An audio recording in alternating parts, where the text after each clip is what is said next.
Hello everybody, welcome back to Timothy Chalamet, Tyrion Cuthbert, close enough, Attorney of the Arcane. On the last episode, we proved that there was something amiss with the trial of, not with the trial, but with the murder of Celeste Stat. I think it was 2 days ago since I last recorded. Memory's a little bit blurry, but what's important is we're kind of getting into the swing of things when it comes to this whole doing defense attorney stuff. So, pretty epic. All right, so Miss Tamora. Right, I've got to do all the fucking voices. Hello, Cuthbert. As you walk out of the courtroom with Celeste, you are greeted by Miss Tamora. Miss Tamora, you're here? You recall how you froze up during the first cross-examination. You feel a little ashamed that your mentor saw all of that. Well, at the end of the day, you were able to pull it together. And once you did that, you performed adequately. On that note, I wanted to give you this. The spell compendium! It contains the formula for this following spell, Mage Blade. Alright? School, Transmutation, Incantation, Arcane, Gesture, none. Duration, 1 minute. That's important. Concentration, yes. For the duration of the spell, the edges of this object, usually a blade, become unnaturally sharp, making it more effective at slashing through tough material. Usually a blade. That's interesting. Keep that in your mind. While under the effects of this spell, the object emits a yellow radiant glow. The target object must be no larger than a 5 feet cube. Okay. A spell compendium? I swiped it from the dining area before the Inquisition arrived. I thought it'd be best for you to have it. So, this is your spell compendium. And it only has one spell. Mage Blade. Which means that the prosecution has to prove that Celeste used that specific spell. It will restrict how they approach this case, which gives you an edge over them. But that prosecutor's really something else. You mean Prosecutor Steelwind? I can still remember her ripping glare. Gives you the chills just thinking about it. You wouldn't even know it, but this was also her first trial. Really? I thought that her inexperience would make for a good first opponent. That girl, she's a natural in the courtroom. It makes me wonder why a Steelwind would choose to become an attorney in the first place. What do you mean? The Steelwinds are a powerful, noble house. Of the noble families, they are one of the few who answer directly to the king. Most members of their house take high-ranking positions in the kingdom's military. So, it's a bit strange that she chose to become a prosecutor, despite that. It's almost like she has some tragic backstory or something. Steelwind. I feel like I've heard it somewhere before. In any case, it's best that you focus on the trial. Have I heard it before? I don't think so. Curious and curiouser. You have about a day until court resumes. Right. Now that I have time, I'd like to ask you some questions, Celeste. Namely about that argument you had with your father. Oh. See the bailiff staring daggers at Celeste. Looks like they're waiting to take her back to the cell. Whatever questions you have for her will have to wait. I should probably go. She's a ghost. Celeste walks away while avoiding eye contact with you. Bring up her argument with Flintheart may have struck a nerve. I'll also use this opportunity to investigate the crime scene. I wouldn't be surprised if the Inquisition missed something. You utterly embarrassed them today. Don't expect them to make the same mistake twice. Right. There's still a lot of things we don't know about. As much as I hate to admit it, your skills of deduction far surpass mine. If anyone can figure out what really happened that night, it's you. We got praise! Oh, we did the thing again! Fuck! Oh, I should just wait until the next one. But then it's gonna be like 3 hours. Fine, I'll save. I don't know I'm doing it like that, but...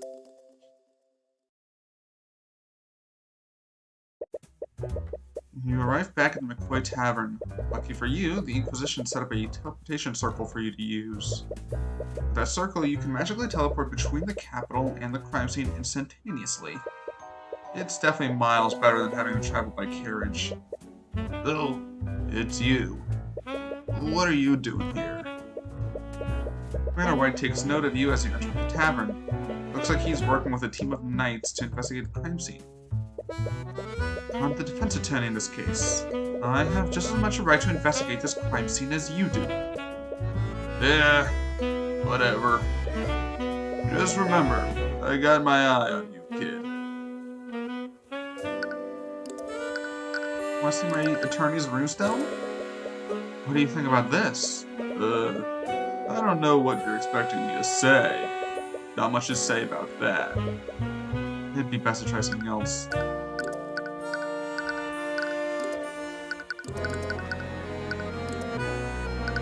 What do you think of me? Do you like me? I never knew Tamora had a kid. Why have I never seen you before? I tend to stay inside a lot. As a child, you couldn't control the Eye of Horus that well. That the myriad of thoughts from large crowds can be overwhelming for you. I've only ever seen her as a ruthless lawyer. It's hard to imagine a woman like that taking care of a kid. Well, she was just as ruthless as a guardian. So she is her mom? Who's her dad? What do you think about Miss Tamora? I have to ask. Something happened between you and Miss Tamora. Miss Tamora? What are you, her lackey or something? No, actually, she's my guardian. Oh, didn't even know she had a... Look, kid, I don't know what the deal is between you two. No good will ever come from associating with her. This is about the rumors, isn't it? Throughout the years, there have been several insidious rumors surrounding Miss Tamora.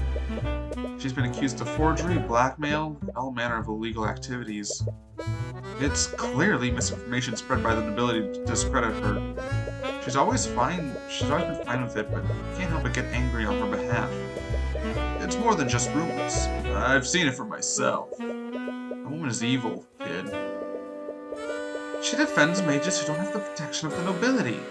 She's not evil. She's a hero. Whatever. One White's psychological profile's complete. Ooh. So if I go to here, how do I see that?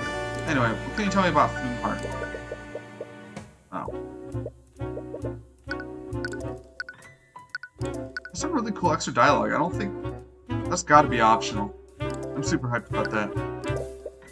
Oh, I never expected a girl like that to be a mercenary. But I would have also never expected her to be a murderer either.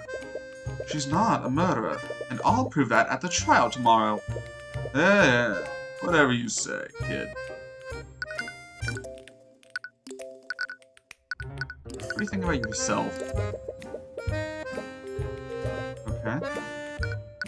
What do you think about... What are you, Arya? I heard that this was Prosecutor Steelwind's first trial. She must be pretty talented if that's true. A pain in my ass is what she is. That damn noble comes in here telling me how to do my job. I honestly have no idea what she's even doing in this line of work. She's a mage from a noble house. Oh, she's a mage from a noble house, isn't she? She must be a pretty powerful mage. Powerful is an understatement. Any one of the steel ones could turn this entire town into a glass crater. What? There's no way that's true, right? Oh, I love this. I love how much optional dialogue they put in there. Mage Blade! Alright. The autopsy report seems to be pretty detailed in some aspects and vague in others. Why is that? I'm not sure about the details, but the autopsy is performed by a mage who studies divination. Their magic gives us details about how someone dies, but there's always a few blind spots. Blind spots? Like what? Well, for one thing, if someone mucks around with the body after death, the report becomes muddled. Divination magic can tell what happened to a body, but not in what order and at what times. Someone definitely stabbed someone's body with a sword. What he's saying is true. It would be that much harder to figure out what kind of weapon originally killed him. That is very interesting. I will keep all this in mind. I like this guy. He's a bit gruff, but you know what? He seems to be a good one. That mage's sword really is strange. It's almost a shame that we had to confiscate it. Is it really that abnormal? It's definitely not like any kind of sword I've ever seen. I wonder if it was forged in the Eastern Kingdoms. Okay. I want you to elaborate, but that's fine. Here's a picture. Alright. Alright, last thing. I promise. I've never seen a real spell compendium before. I'm still not exactly sure how they work. Well, spell compendiums are magical devices that display exactly which spells a mage can cast. You can probably guess, but the Inquisition uses these things all the time. Right, having that information is definitely a blessing for the defense and the prosecution. There. I was wondering if I could ask you some questions about the case. Huh, as if I'd help the likes of you. Except for all the times I literally just helped. I saw who your boss is, and I know what you're up to. That witch probably sent you here to con me. What? I'm just looking for some information. A likely story. He was cooperative before when he let you see Celeste. Why is he being so stubborn now? Is he angry that you embarrassed him in court today? In any case, you won't get anywhere at this rate. If you want his help, you'll need to persuade him through an argument. Alright.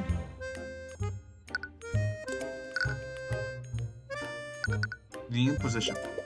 So, what does the Arcane Inquisition do exactly? You trying to pick a fight with me? No, I'm just genuinely curious.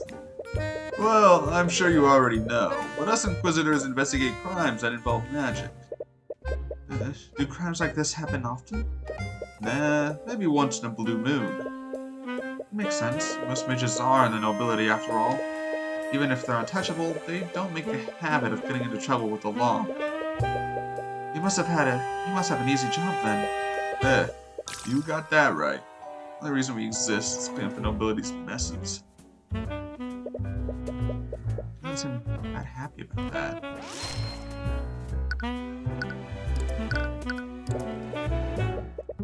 I know why. You seem to speak negatively about my client's magic. Do you have a personal grudge against mages? You're damn right I do. Wow, you didn't even try to deny it. And if you had any sense, you would too. All a mage has to do is wave their hands and say some magic nonsense. Then, you suddenly have a dead body on the ground. And don't get me started on mage blight. If some noble uses their magic too much, they end up snapping and going on a rampage. I don't know if this is going too far. But why join the Inquisition if you hate mages so much? Considering the fact that, that my job is to sweep the nobility's crimes under the rug? Sorry, I didn't mean to insinuate. Nope, you have the right of it. Anytime a noble is involved in a case, I'm ordered to look the other way. don't seem very happy to do that. Oh, why would you stay in this line of work? Because every once in a while, I'm allowed to put a criminal mage behind bars. We can't go after the nobles, but any other mage, it's fair game. Or at least, they were before your boss showed up. Your boss? Does he have something against Miss Tamora? I mean, clearly. I have to ask. Oh. Ah, missed. Okay, so this is just the same.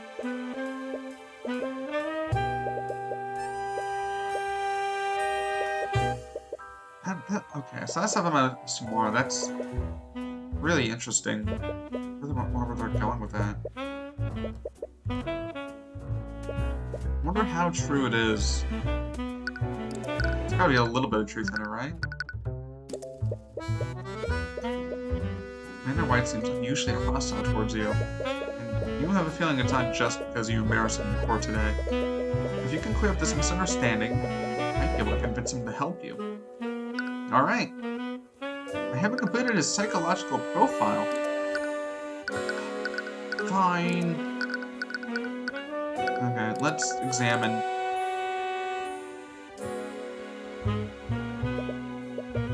The Inquisition lit some candles, but there's a magical lamp right there. I wonder why they're not using those instead.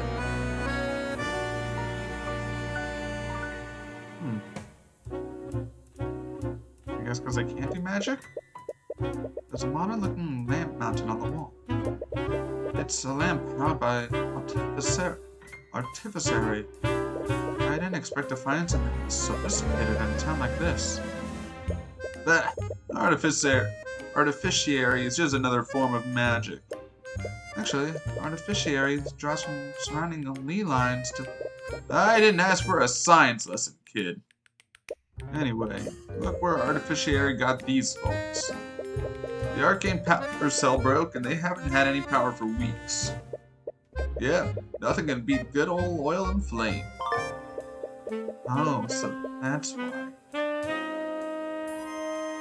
Power cell's broken. It's a man in a suit with some text on it. Adam Evelay, politician of the Pedantic. I've heard of this guy. He's some kind of politician from one of the nations west of here. I've heard he's pretty much a shoo-in to win whatever election they have going on there. An election? Was Flinard studying democracies for his little revolution? Guess that makes sense. Whoa! It's a painting of a mage? And there's some text on it. Samela Daglian, a legendary practitioner of the arcane arts, mysteriously disappeared one day. It's rumored that he was developing a formula for a new transmutation spell. However, he was reckless in casting the spell. Daglian quickly lost control of its magic. His body was never found. Many speculate that he didn't actually die during the accident. If that's true, where did he end up? Sounds like a cautionary tale against using magic. That might explain why Leonard keeps it in his tavern. Spooky. This just seems to be about the lamp. There's a broken bottle on the floor. It's shattered close to the chalk outline of the body. The label has the words lotus juice on it. I've never heard of that brand before. It must be foreign. Emphasizes the words lotus juice. Alright. The chalk outline of a person looking around at the tavern. This is probably where Flintheart died. The outline matches the picture that the Inquisition took. Nothing seems out of place here. Alright, can I look around or... Can I drag? I think it's just the screen. Let us...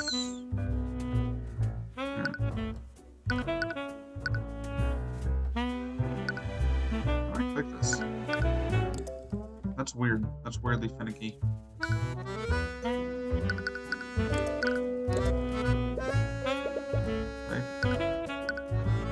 Complete your psychological profile.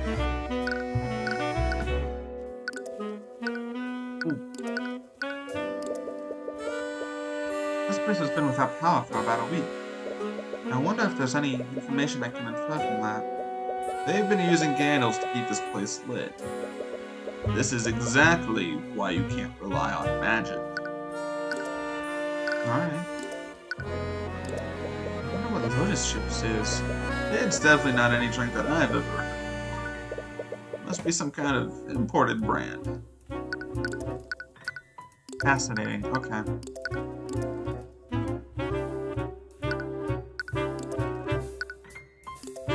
Let's go to the... I wonder if we can talk to Celeste here. Let's go to the upstairs first. Whoa. If people keep seeing you here, they're going to start asking questions. Leave the investigation to me. All you have to do is stay quiet until the trial is over. While heading upstairs, you spot the prosecutor having a conversation with someone. They seem to be in some kind of argument. Okay, shit, it's you. Enough. I will do as I see fit. You may be a stealing, but this is my land. Oh. Oh, sorry. Oh, you're that defense attorney from the trial. I am. I'm sorry, but who? How rude of me. My name is Lord Garrick Pierce, the ruling of this land. Oh shit. You're pretty high up there, aren't you? As the ruling noble, I suppose I should thank you for playing your role in the current trial. As misguided as it may be. I suppose that you also think my client is guilty? It does not matter what I think. This entire scandal has done nothing but rile up the common folk. Magic is a gift for the nobility and the nobility alone. It is a symbol of the aristocracy and our divine right to rule. And now that bastard child has tainted that symbol in the public eye. All of that has nothing to do with her. She's just an innocent woman who got wrapped up in all of this. Even if she is innocent, the charges have been laid and made public. Someone must take the fall, lest the public accuse the justice system of corruption. So you're saying that she should be found guilty even if she's innocent? What do you suppose will happen if she's acquitted? All the public will see is a mage going free in spite of a myriad of evidence. That alone would be enough to cause public outrage. Tensions between the aristocracy and the common folk are high enough as is. What is one insignificant girl when compared to the stability of our great kingdom? That's enough. Stop antagonizing him, Pierce.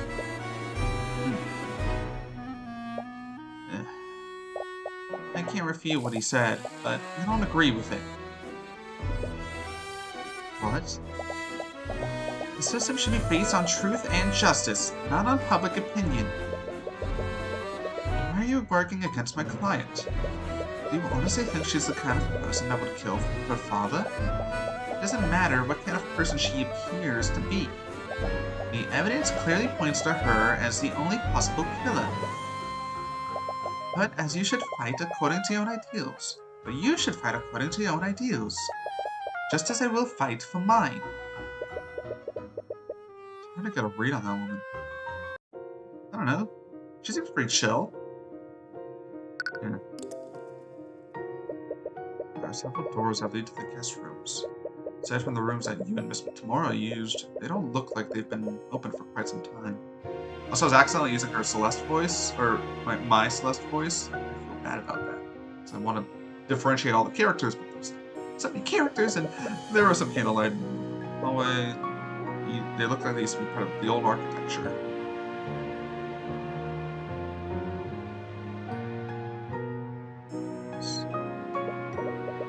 There's a door at the end of the hallway. Looks like it's seen some use recently. I tried to open the door, but it seems to be locked. Perhaps someone might have a key to open it. Alright, I can only guess who. Could be Celeste. Yeah, it might be him. What if I try? What if I try arguing?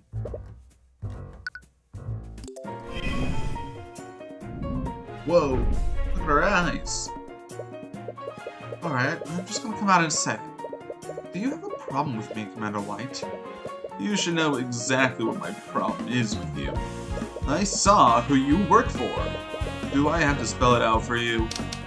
Ruby Tamura is a lawyer. Or does your boss not tell you what she get up to? Arguments are not always fought using hard evidence. Sometimes you need to allocate to convince your opponent that their claim is wrong. When opting for an elocution, choose from one of the 3 possible responses. The correct response can be cleared from reading your opponent's psychological profile. Alright, so... It doesn't matter how you feel about me or Miss Tamura. What matters is how my client deserves a fair trial with fair representation. Regardless of what Miss Tamura's done, I'm the one heading this case. Not this.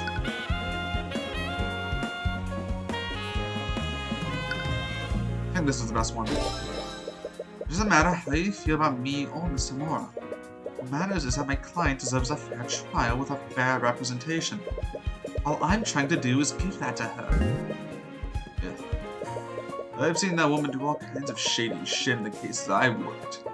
Forgery, bribery, blackmail, you name it. You're just another crook. I'll bet you're just the same, a successor for the devil of defense attorneys.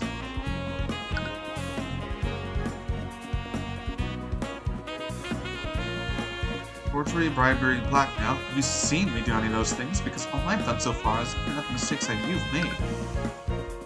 Me being her successor has nothing to do with it. I'm not Ruby Tamura. Regardless of what you've seen her do, I'm going to run an honest case. I think this is still the best option.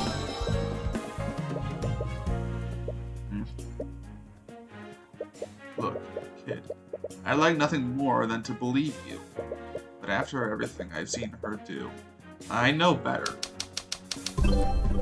I have no reason to trust you. Anyone taught by that woman can't be anything more than a crook.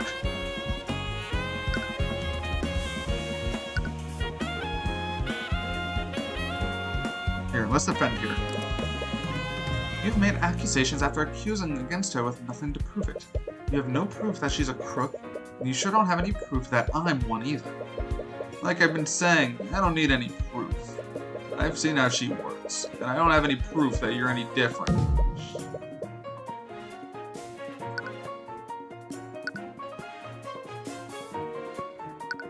Let's rationalize again? Okay. So is it all rationalizing? That doesn't entirely add up. Her way of teaching me was ruthless, I'll give you that. But the only thing that she taught me was how to practice law. Have you seen me engage in any crook-like behavior? He's a rational guy, what can I say? You just want some info, right? Yes, it's all I'm asking for. Alright, I'll answer your questions. Just don't make me regret this. Hey! I've successfully persuaded Orm. Let's talk. Murder weapon. This probably goes without saying, but I don't believe that the sword is the murder weapon. Right. I guess you have to prove that someone else put the sword there. Did the Inquisition find anything suspicious on the scene? If you're asking if we found another bloody weapon lying around, we definitely did not.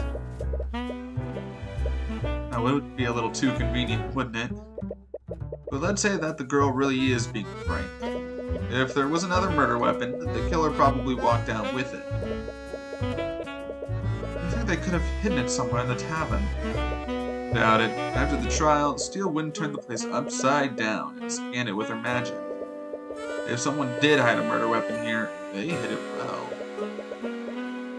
Oh, they hid it in plain sight. So the jar, is that what we're talking about? One's mistake. I can't believe you made such an obvious mistake during your investigation. Oh, shut it with that. I already got an earful from Steelwind about that mess. Well, you don't have to worry about me mucking things up. Steelwind's basically taken over the entire investigation. Wait, does she have the authority to do that? Normally she would, but I know better than to go against orders from a noble. Right. There's definitely a strange power dynamic between them. But honestly, that girl sweats the details too much. She even had my men drop a scaled map of the crime scene. Wait, really? Do you have a copy? Eh, sure. Knock yourself out. Don't know how much good it'll do to you. Cute. At the crime scene. Let's talk about her. I've heard that this was Prosecutor Steelwind's first trial. She must be pretty talented if that's true. The pain in my ass is what she is. God damn. You've already read this, cause I thought I was being cool finding secret dialogue, but I guess I didn't. Quite all of a sudden. Alright, just focus. Let everything else disappear from the world. Hey, you listening? So, there's no clear evidence pointing to another killer. Here, let's actually go back.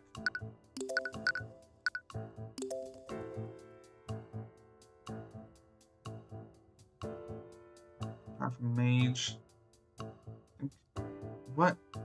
You think you found everything that you can here, but what does it all mean? There's no murder weapon to be found, and there's no obvious evidence of another person at the scene. Hey, are you okay? You just got quiet all of a sudden. Alright, just focus. Alright. So, there is, however, evidence pointing to how Flintheart moved before his death. What? What can we tell about how Flintheart died? There's no trail leading to or from the body. What does this imply about the location of Flintheart's death? The killer attacked Flintheart during the murder.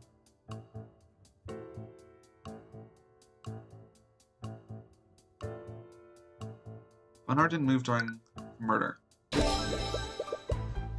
That's a really cool new puzzle mechanic. That's not in Phoenix, right? Flintheart died where he was attacked. He didn't move from his position at all. Yeah, I guess you're right. There's also the autopsy report, which says that he died from stab from behind. He was probably caught off guard and was too incapacitated to move anywhere else. Which means that the attack happened at the exact position he fell over. Alright. There's also the shattered bottle of lotus juice. How did the bottle shatter? I doubt it means anything, but the shattered bottle is right next to the body.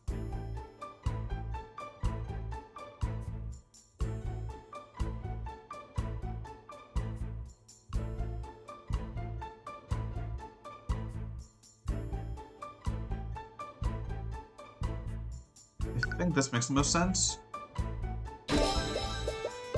Flintheart dropped the bottle when he was attacked. From that, we can infer that he was holding it the moment before he was attacked. I was wondering if they're gonna do like, oh, the killer like threw it at him and that's what killed him, but no. From that, we can infer that he was holding it the moment before he was attacked.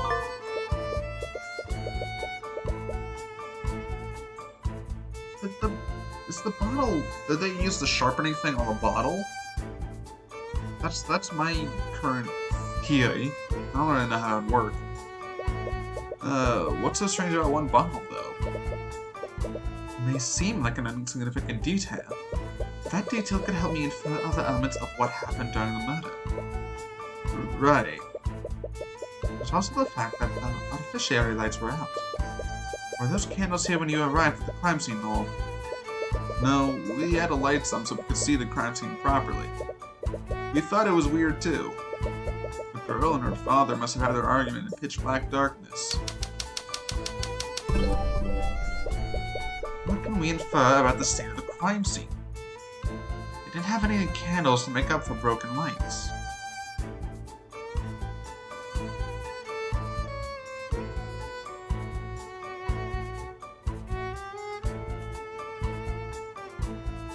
Contain had no lighting during the murder.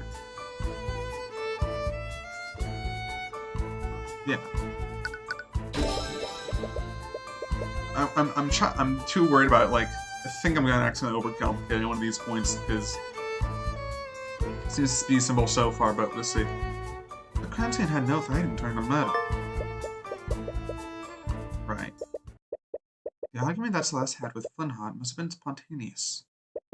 They weren't planning to have a conversation in this room. In this darkness, Flintheart wouldn't have a lot of visibility. If he was stabbed from behind, he probably didn't see it coming. He was clearly surprised and was probably in too much shock to run away. Also, the bottle may seem insignificant, but he was holding it when he was attacked. Maybe he was pouring a drink for himself. Or maybe it was for a visitor. Either way, the assailant must have been unseen by Flintheart. Could was the assailant attacked him from his blind spot while his back was turned? Why would his back be turned, though? Was he distracted by something? Kid! What? What was that all about? Sorry, sometimes I just get lost in my own thoughts. Yeah, well, cut it out. You're freaking me out. Right. Anyway, I think you found everything you can here. We should move somewhere else. Bye! So, let's see. Does Celeste have the key?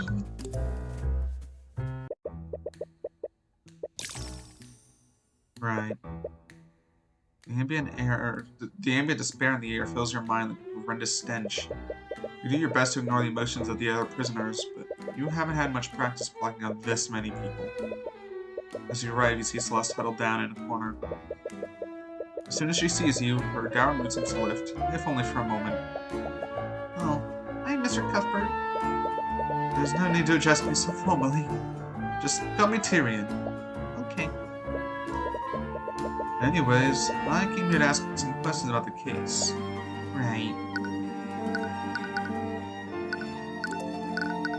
I got a cool badge. Want to see my cool badge? Can you tell me more about this? Oh, I don't really know what to say about that. Sorry. Oh. Here's how your dad died. Okay. Never mind. Here's your sword. This is a pretty strange sword. I've never seen anything like it. You like it? It's a souvenir I got while I was traveling the Eastern Kingdoms. Wait, you've been to the Eastern Kingdoms? I thought Wyvern God had a strict policy preventing people from crossing the border. Well, I didn't exactly enter legally. Quickly glanced at the guard of the cell. He doesn't seem to be listening. Please don't make a habit of telling people that. You're in enough trouble as it is. Yeah. I guess... Yeah. Here's your compendium. Mage Blade. It's a spell that magically sharpens my sword so that I can cut through plate armor. When would you even need to use a spell like that? Well, it's not just for plate armor. I can cut through all kinds of things with it. Trees, boulders, ballista, fortified gates. I can through most of those things like butter. I sort of wondered what kind of life she led before this case. Fun. There's a map.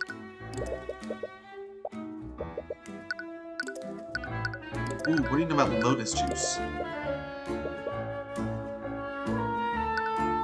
Okay. I don't know what that means. I don't know why that's not a... I didn't expect to find an artificiary in a village like yours. Yeah, I bought it for my family to make their lives easier. But I think it just made things more complicated. Yeah, without an arcane power cell, those lights aren't very useful. You'll probably say the same thing, right? Yeah. Ah, man. This music's good. What do you think about me? What do you think about Miss Tamora? I'm gonna just try all of them. Tell me about your dad. Okay, that's fine. You don't know who he is. I get it. This doesn't seem to be working. Ooh. Oh, I should have shown him Garrick. I didn't realize I got Garrick's thing. Ooh, you can also do training. I already know he's a merc. What the fuck? Alright. No shot you have anything to say about Steel Wood, huh? Alright. I tried. The torches are hanging on the ceiling of the wall. Seems a bit irresponsible to put a potentially harmful item in here with the prisoners. Perhaps the Inquisition doesn't care about that. Only one locked door that leads into the cell. It seems to be locked by some kind of magical mechanism. So there's a barred window. Even if a prisoner somehow broke through the bars, there's a 3-story drop to freedom. Yikes. The trial. I'm so sorry for freezing up like that. I almost lost us the trial. No, there's no need to apologize. You did great. It was only thanks to her. If she hadn't calmed me down, who knows what would have happened. But I still don't understand, though. Why were there traces of magic on my dad's body? Right, those traces of magic were on the sword and the body. Magical traces are particles of magical residue that are left behind when a mage casts a spell. Like gunpowder. Only linger around for 48 hours. That gives you a rough timeline of when and where a spell is cast. Did you cast Mage Blade on your soul that day? I did. I cast it when I trained during the morning. Explains why there was a trace on the sword, at least. Did the trace on my sword leave the magical trace on my dad's body? No. Magical traces can't be moved around physically. For a spell to leave a trace, it has to be active when physical contact is made. Really? What does that mean, then? Whatever killed your father had a transmutation spell active on it at the time. The magical trace on your sword was just an unlucky coincidence. I can't believe this. That's fair. Could you tell me more about your father? Sorry. I know this must be difficult after everything that happened. Oh, it's okay. If it helps you, I'll try my best to answer your questions. Were you too close? We were. I'm sure you know this by now, but I was adopted by him and my mom. But even though I didn't have their blood, they treated me as if I did. He loved me with all his heart.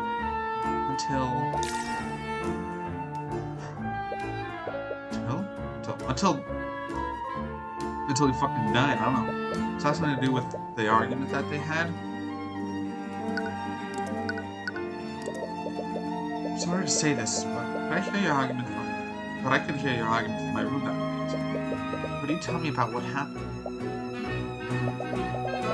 As long as I can remember, my dad has hated mages. I'm not sure why, but even mentioned magic around him, he'd fly into a rage. So I hid my magic from my family. Why even learn magic in the first place? If you really wanted to, you could have gone your whole life without using it. Ever since our tavern closed, my family's been in a lot of debt. I decided to become a mercenary and use magic to enhance my ability to fight. Most mages aren't the nobility, so people will pay a lot for a sellsword who can use magic. So that's why she's a mercenary.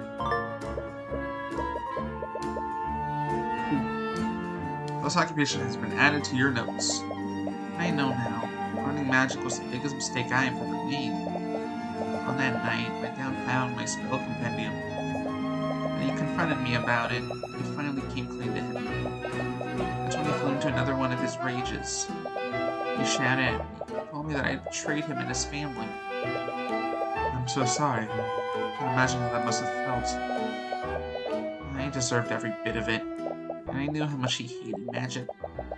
But I learned to use it anyway. He showed me so much love, and I just threw it all away. Don't say that. I'm sure he still loved you.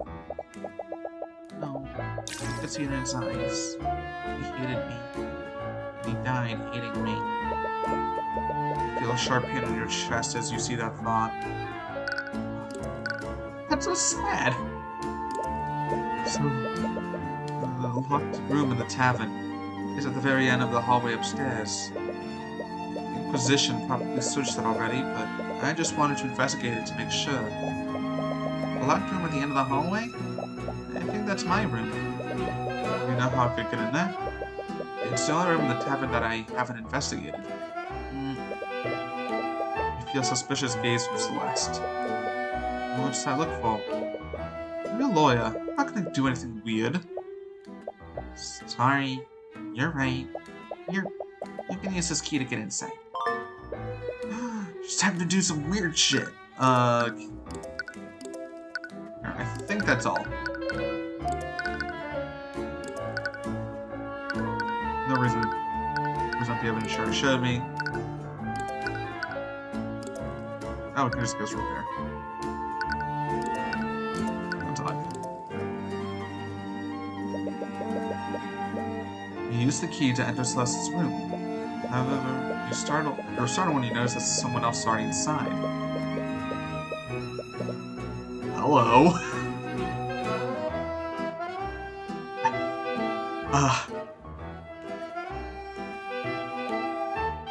I've already told your knights everything that I know. What more do you... Oh? Aren't you Celeste's attorney? I am. Who are you? Oh, how rude of me. I'm Jolene McCoy. I'm Celeste's mother. Hello. How do you do? I was at the trial this morning, and I can't thank you enough for everything that you've done for my daughter. So this is Celeste's mother. She might be able to tell you more about Flintheart. About that, you mind if I ask you some questions for my investigation? Of course, I'll do anything I can to help. So your husband's dead? That's pretty wacky. Can you tell me about why your husband hated mages so much? I understand that most people dislike the nobility and associate magic with them, but on that night, it's like he was very senseless, specifically because she was a mage. No, you must have talked to Celeste. I wasn't there when their argument happened, but I can only imagine what he said to her. Do you know what happened to him? Why does he hate magic so much? Celeste doesn't know about this, but years ago, Flintheart had a sister named Effie. When we were all children, we were friends with a boy named Garrett Pierce. That's the name from the thing. He was the son of the ruling noble at the time. Garrett Pierce isn't the nobleman who was speaking with Steelwind earlier. We were all inseparable at the time. He'd always sneak into town to play with us against his family's wishes. They probably weren't too happy about that. He was quite rebellious back then. He's a completely different person now. But everything changed when Garrett began learning how to use magic. One day, we were playing together. He wanted to show off the spells that he'd learned. He was told not to use his magic without the instructor there, but he was just too excited. He began casting the spells, but something went horribly wrong. He lost control of his magic and fatally wounded Effie. He tried to bring her back into town, but by that time, it was too late. She was already gone. Sorry, this has been traumatizing for all of you. The next day, the Arcane Inquisition came to investigate what happened. Colonel Pierce used their connections to cover up what happened. They even threatened Flintheart's family to keep him quiet. After that, the official story was that Effie had been mauled by a wolf. That's not surprising. The nobility seldom takes responsibility for their actions, even for a mistake like that.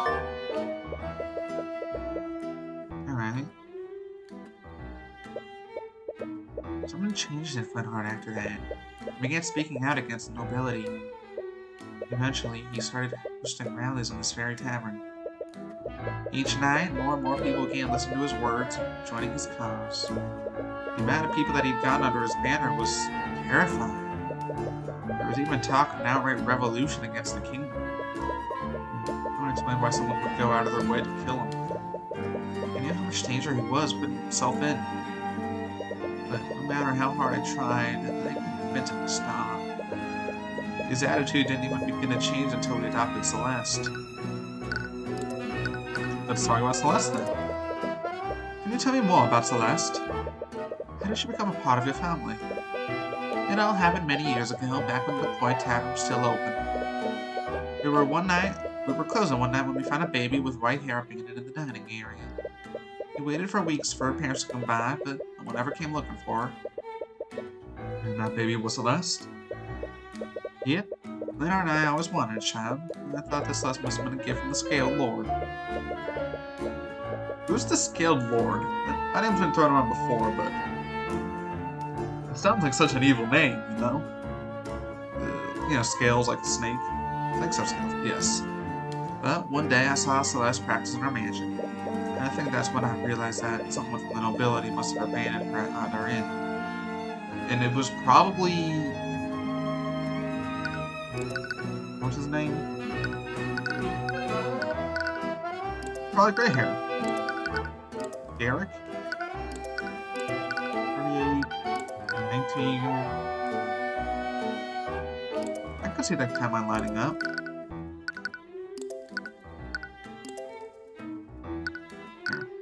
I think that's when I realized that someone from the nobility must have abandoned her at our inn. I didn't care though. I loved her all the same. I'm sure Flinnar did too. Wait, you knew she was a mage all this time? I did. Yeah, I haven't known her very long, but she's a terrible liar. Flinnar must have noticed too, but I think that he didn't want to believe it. It's my fault. I should have forced him to speak the truth.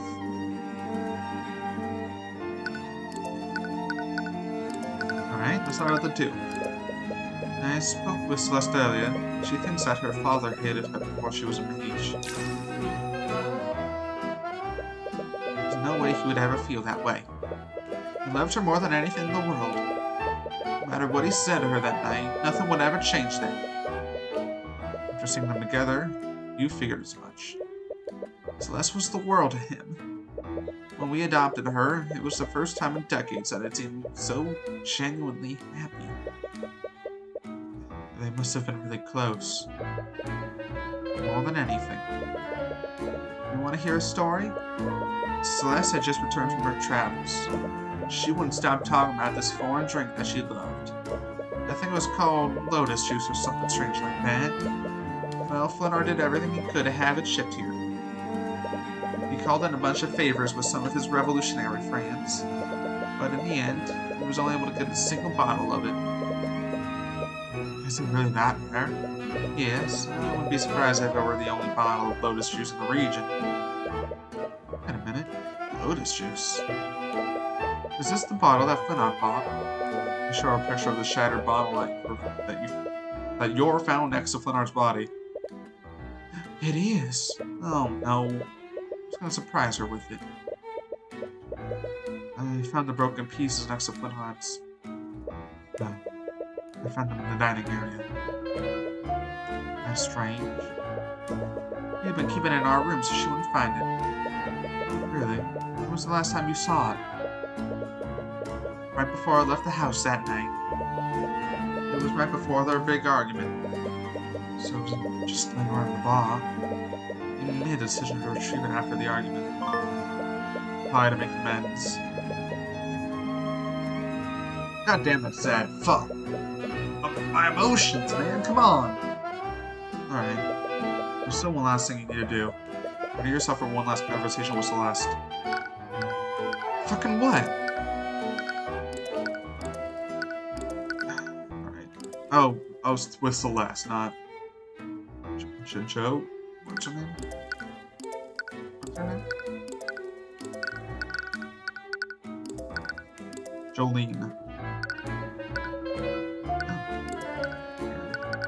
Was that anything? Look at my badge.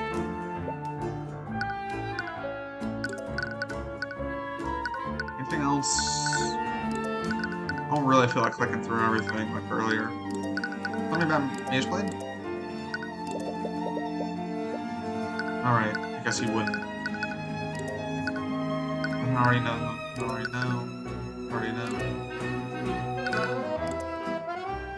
Tell me about Mrs. Kimura. Alright.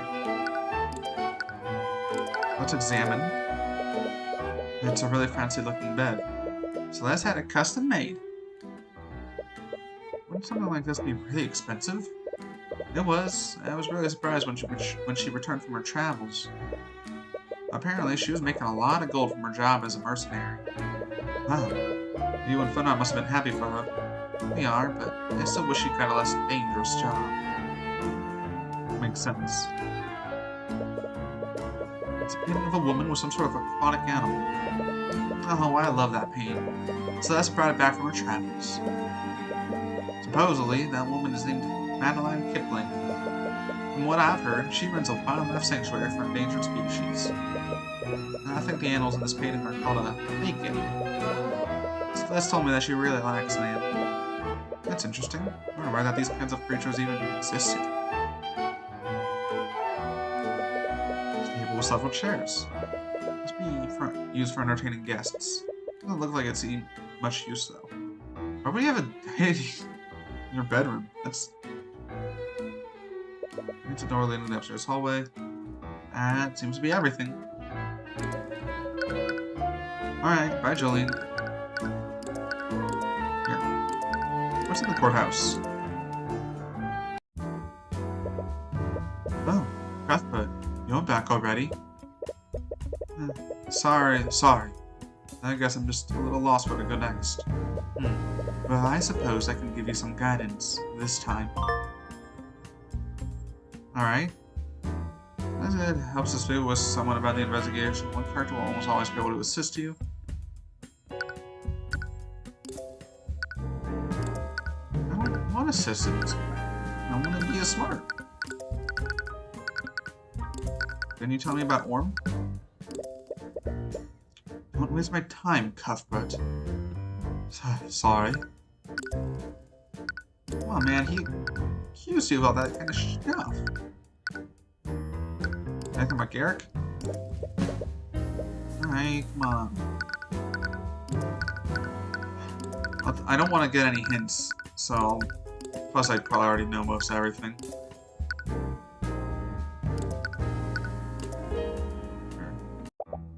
No, you're back. Did you forget something? Actually, there's one last thing I wanted to talk to you about. Oh?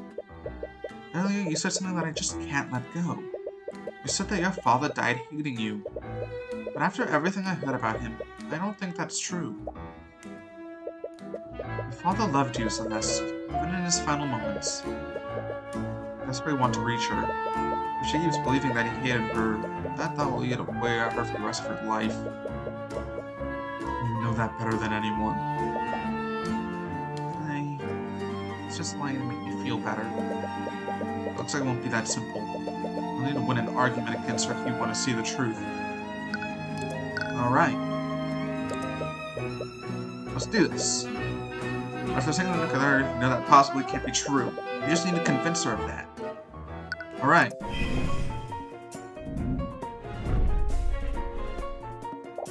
I know you're just trying to make me feel better. I really do appreciate it. But everyone knows that my father hated mages. Here's the thing. Your dad had a sister. I don't know if it's my place to say this, but there's a reason why your father hated magic so much. What? When Funna was a child, he had a younger sister. She was tragically killed by a mage decades ago. That's why he had such immense hatred for magic. I never knew. But that doesn't change anything. It's all the more reason for him to have hated me. It was selfish of me to learn magic. I knew how much he hated magic, but he still wanted to use it anyway. He should have killed someone that he loved. No wonder he was furious. Here, what am I arguing against? It was selfish of me to learn magic. That is not true, because your job. But you didn't learn magic to benefit yourself, did you? Sure, you got a fancy bed, like, holy fuck, what an expenditure. But still, you learned it to save your family after your tavern was shut down. That's a good person, Celeste. You did everything you could to help your family. I'm sure your father recognized it. Just shut up! Shut up! Just stop it! Whatever composure she had before is slowly breaking down. You weren't there! You didn't hear what he said to me! In his final moments, he could only think of how I betrayed him. I could see it in his eyes. There's no way he would ever forgive me. It's not true. Clearly not true. Take a look at this picture, Celeste. What? A shattered bottle? Wait, is that a bottle of lotus juice? Do you know where I found this? On the floor of your family's inn. What? That can't be true. I'm trying to find it here, but no one sells it in Wyvengard. Your father knew how much you loved this drink. He called in quite a few favors just so he could have it imported for you. What? He did that? Your father didn't hate you, Celeste. He loved you more than anything. That doesn't change anything. If he did all that for me, it was before he knew about my secret. I'm sure he never would have done that if he knew the truth. That's not true at all. What the hell would you know about him? You barely even knew him. How could he possibly know how he felt about me? Don't you think I want to believe that he still loved me before he died? But I know the truth. There's no way he would ever forgive me for what I did. It's not just the fact that he bought the drink for you. It's also where the bottle was when it shattered. What do you mean? Your mother said that the bottle was stowed in her room before your argument, but I found the shattered bottle in the lobby, where his body was. I ran into him before I went to look to you. He was going upstairs to his room. That can only mean one thing. He went to retrieve the bottle after your argument ended.